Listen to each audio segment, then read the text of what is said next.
definitions. God is an eternal, central energy origin and universal consciousness, manifesting in and through all existences and presences. Yeah. That's God.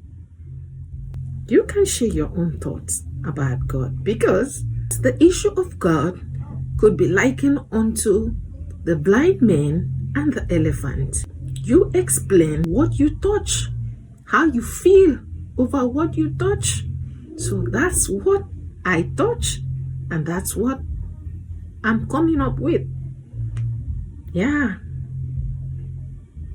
An eternal central energy origin and universal consciousness, manifesting in and through all existences and presences.